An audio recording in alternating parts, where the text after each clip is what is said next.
escalada do conflito no Oriente Médio voltou a mexer com o preço do barril do petróleo. E essas idas e vindas não estão passando despercebidas por parte do mercado. Inclusive, a gente conversa agora com o Telmo Ghiorzi, presidente executivo da ABES Petro. Telmo, seja muito bem-vindo. Perdão aqui pela minha confusão. É um prazer ter você aqui. Muito obrigado. Tudo bem.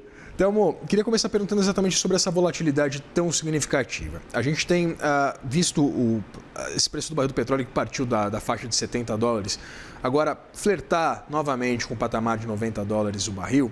Eu queria entender exatamente o que muda no cenário, porque no cenário principalmente global. Se a gente tinha uma incursão de Donald Trump anterior, com uma perspectiva de incrementar a própria produção de petróleo nos Estados Unidos, com o uso inclusive do fracking, aquele mote dele de drill, baby drill. Houve a captura do ditador venezuelano Nicolás Maduro, com também uma leitura por parte de Donald Trump de que ele gostaria de encontrar parcerias com as empresas privadas para fazer, para impulsionar a produção de petróleo na Venezuela. Queria entender exatamente que cenário está se desenhando, tanto em relação ao petróleo vindo do Oriente Médio, quanto de uma perspectiva de uma menor dependência desse petróleo oriundo também do Oriente.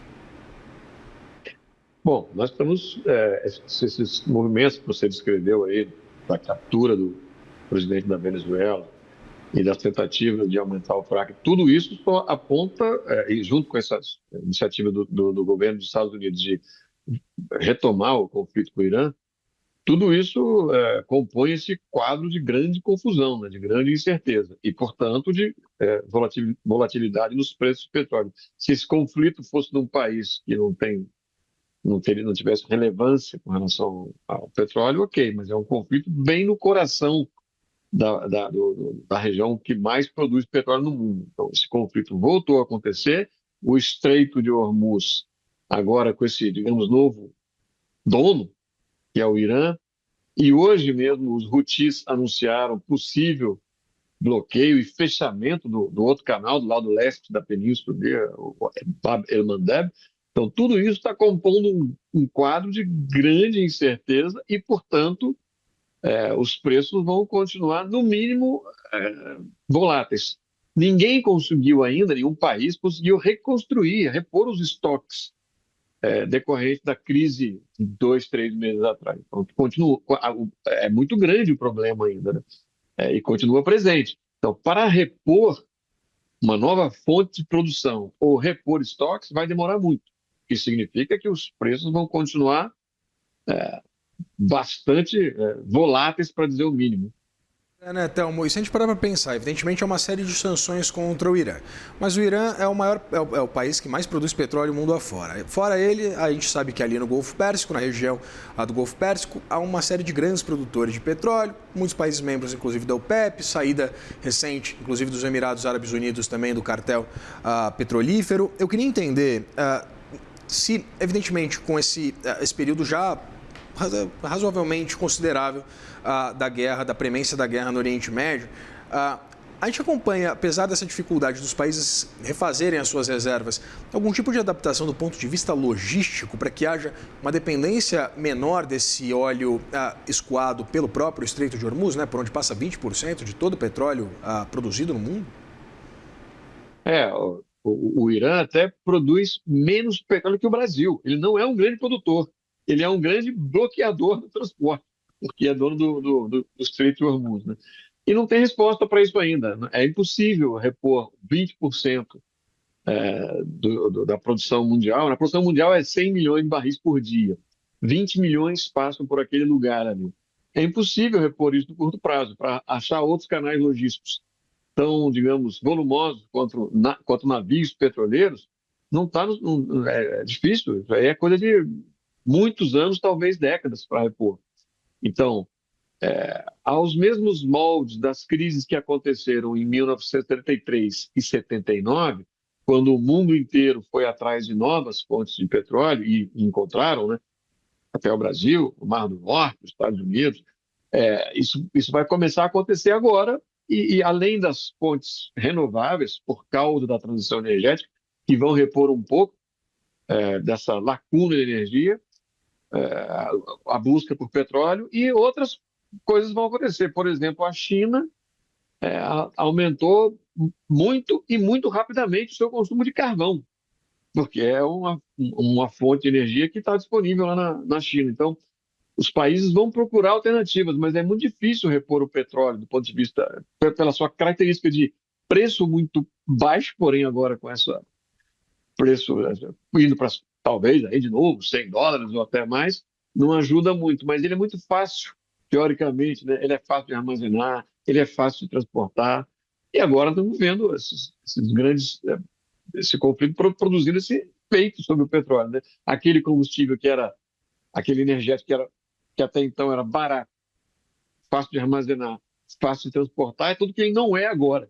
Então, os países vão começar a buscar alternativas, mas isso demora. É coisa de muitos anos para você repor. Se de fato o bloqueio do almoço ficar assim, zerou, é 20%. Não tem cura para isso. É um problemaço. Você menciona esses choques do petróleo, né? Choques históricos de 73, de 79. Eu queria entender, pensando agora nesse novo cenário, que há também a descoberta da própria margem equatorial, pelo menos uma perspectiva de exploração por parte da própria Petrobras, também por parte da Guiana, desse petróleo, nessas reservas que estão contidas aqui em território sul-americano. Pensando também nessa tentativa de Donald Trump de impulsionar a produção de petróleo nos Estados Unidos e também sobre um aspecto que você menciona, que é a agenda de transição energética. Se a gente parar para pensar, pelo menos tentar trazer uma discussão um pouquinho mais alongada, queria entender quanto tempo o mundo ainda vai ser dependente do petróleo produzido no Oriente Médio, que é uma região tão instável, principalmente do ponto de vista geopolítico. Olha, eu apostaria fácil em mais de 100 anos. Ou seja, o mundo, nos cenários mais arrojados, mais otimistas, em 2050, ainda vamos estar consumindo muito petróleo. E se fosse muito otimista, seria assim, 50 milhões de barris só, contra os 100 atuais. Mas isso é um cenário muito otimista, muito arrojado. Muito provavelmente não vai acontecer. Como o Oriente Médio produz 35% mais ou menos da produção mundial, é impossível você não depender do Oriente Médio. Então, é pelo menos mais 100 anos. Muito provavelmente, Victor, nossos netos não verão o fim da dependência do Oriente Médio em relação ao petróleo do mundo. Nossos netos não verão o começo do fim. É muito tempo ainda. Sobre essa premência do petróleo, evidentemente como uma principal fonte de energia utilizada mundo afora.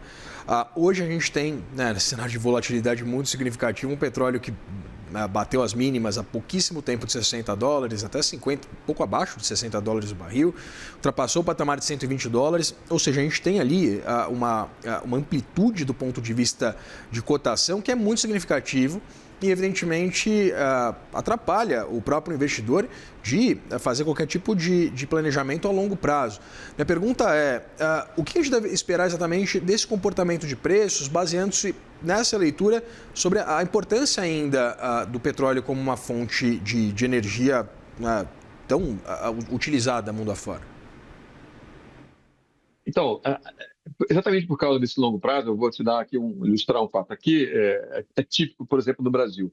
Entre um leilão de bloco exploratório, que a Agência Nacional de Petróleo faz com as petroleiras, ela leiloa um bloco e autoriza uma petroleira a começar a procurar petróleo naquele lugar, entre esse momento e a produção do primeiro óleo, é 10 anos.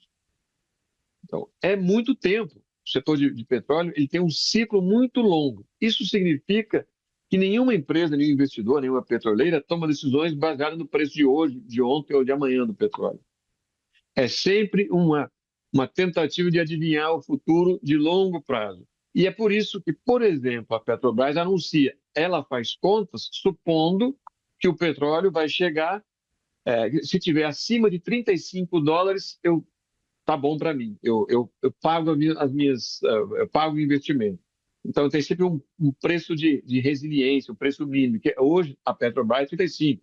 A Shell, outras petroleiras, têm lá suas estratégias também. A Petrobras anuncia, né? O meu preço é 35, mais ou menos.